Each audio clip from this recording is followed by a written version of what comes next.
Welcome to સ્વાદ series. હું નેહા આજે તમારા માટે લઈને આવી છું સરગવાની સિંગનું એક અલગ જ પ્રકારનું શાક.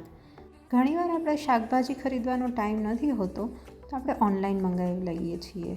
મેં પણ આ શાક ઓનલાઈન મંગાવ્યું હતું, પણ ઘણીવાર એવું પણ બને છે એમાં ક્વોલિટી સારી નથી આવતી. તો મેં સરગવાની સિંગ ઓનલાઈન મંગાવી હતી. તો તમે જોઈ શકો છો આ સિંગ છે એ જાડી આવી છે, મતલબ એકદમ સરસ કૂણી નથી આવી, બી અંદર વધારે જાડા હોય એવું દેખાય છે. તો હવે આ સરગવાનો યુઝ કઈ રીતે કરીએ શાક બનાવવા, તો એના માટે મેં અલગ રીતે આજે શાક બનાવ્યું છે. તો વિડીયો તમે છેલ્લે સુધી જોજો. હવે આપણે આ સરગવાની જે સિંગ લીધી છે એને સરસ રીતે આપણે ધોઈ લીધી છે. ચોપિંગ પેડની મદદથી આપણે હવે એને કટ કરી લઈશું. જે સરગવાની સિંગ છે એને આપણે રેન્ડમલી જ કટ કરીશું, એટલે કે એક સરખા ભાગમાં કટ કરવાની જરૂર નથી. મેં અહીં મોટા મોટા ટુકડા કર્યા છે. તમારું પાસે જે કુકર હોય એની અંદર આરામથી સમાઈ જાય એ રીતે આપણે ટુકડા કરી દેવાના છે. સરગવાની જે સિંગ છે એની છાલ પણ આપણે ઉતારવાની નથી, કેમ કે આપણે ડાયરેક્ટ જ એને બાફી લઈશું. તો હવે આપણે બધી જ જે સરગવાની સિંગ છે એને આ રીતે કટ કરી દઈએ. તો મેં બધી સરગવાની સિંગ છે એને કટ કરી દીધી છે. તમે જોઈ શકો છો કેટલી જાડી સિંગો આવી છે. હવે એક કુકર લઈશું અને કુકરની અંદર આ બધી જ સિંગોને એડ કરી દઈશું. મેં આ કુકર લીધું છે, એમાં હું બધી સિંગ નાખી દઈશ.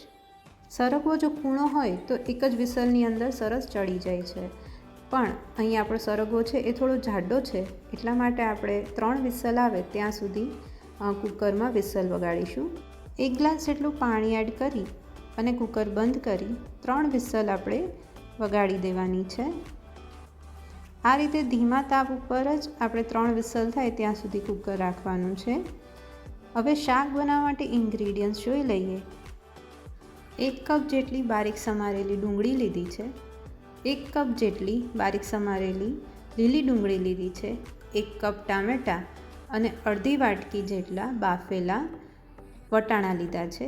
આદું, લસણ અને મરચાં, કોથમીર આપણે ગાર્નિશિંગ માટે લીધી છે. આપણા કુકરની વિસલ થાય ત્યાં સુધીમાં તમે આ બધું ચોપ કરીને તૈયાર કરી શકો છો. તો આપણું કુકર છે એ સરસ 3 વિસલ પછી ઠંડુ પડી ગયું છે. હવે એનું ખોલી લઈશ તો તમે જોઈ શકો છો આપણો સરગવો છે એ સરસ ચડી ગયો છે. તો આપણો જે જાડો સરગવો હતો એ પણ સરસ રીતે અહીંયા બફાઈ ગયો છે. હવે આપણે બધા સરગવો છે એને એક બાઉલની અંદર કાઢી લઈશું. આપણે જે સરગવો બાફ્યો એ જે પાણી વધ્યું છે એ પણ બહુ યુઝફુલ છે. આની અંદર બહુ બધા વિટામિન્સ રહેલા હોય છે. તો તમે આ પાણી છે એનો યુઝ લોટ બાંધવા માટે અથવા તો બીજા કોઈ શાકની અંદર એડ કરીને યુઝ કરી શકો છો. હવે આપણે જે આ બફાઈ ગયેલો સરગવો છે એનો આપણે પલ્પ કાઢી લેવાનો છે. આ રીતે સ્પૂનની મદદથી તમે એનો પલ્પ કાઢી લેવાનો છે.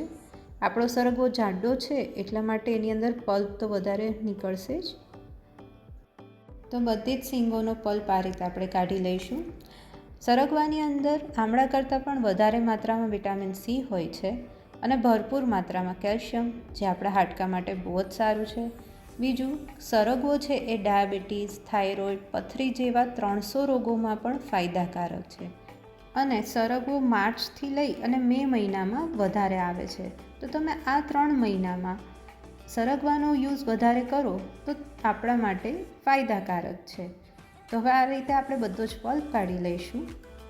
જો તમારા ઘરની અંદર કોઈ સરગવાની સિંગ ના પસંદ કરતું હોય તો એને તમે આ રીતે શાક બનાવીને ખવડાવશો તો એમને જરૂરથી પસંદ આવશે.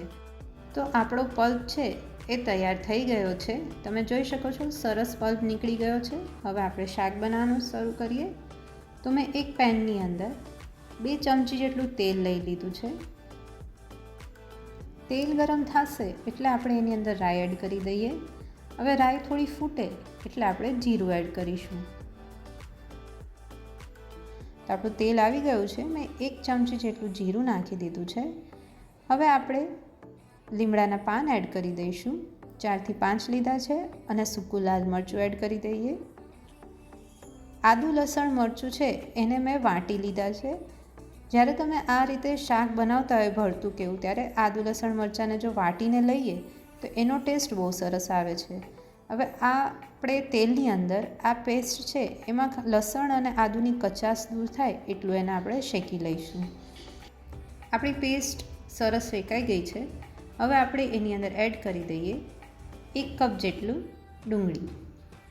ડુંગળી છે એને આછી ગુલાબી થાય ત્યાં સુધી આપણે સરસ સાંતળી લઈશું. જો તમને આજનો મારો વિડીયો ગમે તો મને કમેન્ટ બોક્સની અંદર જરૂરથી કહેજો અને મારા વિડીયોને લાઈક અને શેર કરજો. હજી સુધી જો તમે અમારી ચેનલ સબસ્ક્રાઈબ ના કરી હોય તો એને સબસ્ક્રાઈબ કરી દેજો. હવે આપણે અંદર 1.5 ચમચી જેટલું મીઠું એડ કરી દઈશું અને સરસ રીતે મિક્સ કરી દઈશું. આપણી ડુંગળી છે એ આછા ગુલાબી કલરની થઈ ગઈ છે તો એમાં આપણે બારીક સમારેલું ટમેટું એડ કરી દઈશું. ટમાટર સોફ્ટ થાય ત્યાં સુધી આપણે આ મિશ્રણ છે એને સાતળવાનું છે. તો એના માટે હું પેન ઉપર એક ઢાંકણ ઢાંકી દઈશ અને આ રીતે 4 થી 5 મિનિટ માટે જ એને રહેવા દઈશ. 2 થી 3 મિનિટ પછી હું પાછું ઢાંકણ ખોલી અને ચેક કરી લઉં છું કે ટમાટર છે એ સરસ ચડી ગયા છે કે નહીં. તો હજી કાચા લાગે છે તો એને થોડા સ્મેશ કરી દઈશ અને પાછું ઢાંકણ ઢાંકી દઈશ. તો હવે લગભગ આપણે 5 મિનિટ થઈ ગઈ છે અને આપણે જોઈ શકીએ છીએ કે તેલ છે એ સરસ છૂટું પડવા માંડ્યું છે અને ટમાટર અને ડુંગળી બંને સરસ રીતે ચડી ગયા છે. તો હવે આ સ્ટેજ પર આપણે મસાલા એડ કરી દઈશું. મસાલાની અંદર આપણે અડધી ચમચી જેટલી હળદર, 1.5 ચમચી જેટલું કાશ્મીરી લાલ મરચું અને 2 ચમચી જેટલી ધાણા જીરું પાવડર. અહીં કાશ્મીરી લાલ મરચું લીધું છે કેમ કે આપણે લીલા મરચાંનો યુઝ કર્યો છે. અને હવે સરસ રીતે બધી વસ્તુને આપણે મિક્સ કરી દઈશું. સરસ બધું મિક્સ થઈ ગયું છે. હવે આપણે આને 2 મિનિટ માટે કવર કરી લઈશું અને તેલ છૂટે ત્યાં સુધી મસાલાને સરસ રીતે સાંતળી લઈશું. તો આપણું તેલ છે એ સરસ અલગ પડવા માંડ્યું છે, તમે જોઈ શકો છો, અને કલર પણ બહુ જ સરસ આવી ગયો છે. તો હવે આ સ્ટેજ પર આપણે પલ્પને એડ કરી દઈએ. આપણો જે સરગવાની સીંગ છે એનો પલ્પ એડ કરી દઈશું અને બધું સરસ રીતે આપણે મિક્સ કરી દઈશું.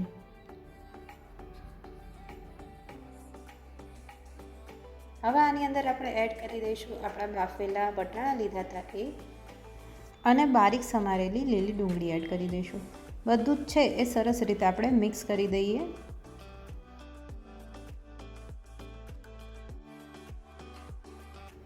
બધું સરસ મિક્સ થઈ ગયું છે. હવે મને શાક છે એ થોડું કોરું લાગે છે તો આપણે જે સરગવો બાફ્યો ત્યારે પાણી વધ્યું હતું એમાંથી હું 4 થી 5 ચમચી પાણી લઈ લઈશ અને એ આની અંદર એડ કરી દઈશ. તમને લાગે વધારે જરૂર છે તો તમે વધારે પણ એડ કરી શકો છો. હવે આપણું શાક છે એમાં તમે જોઈ શકો છો શાઈન આવી ગઈ છે.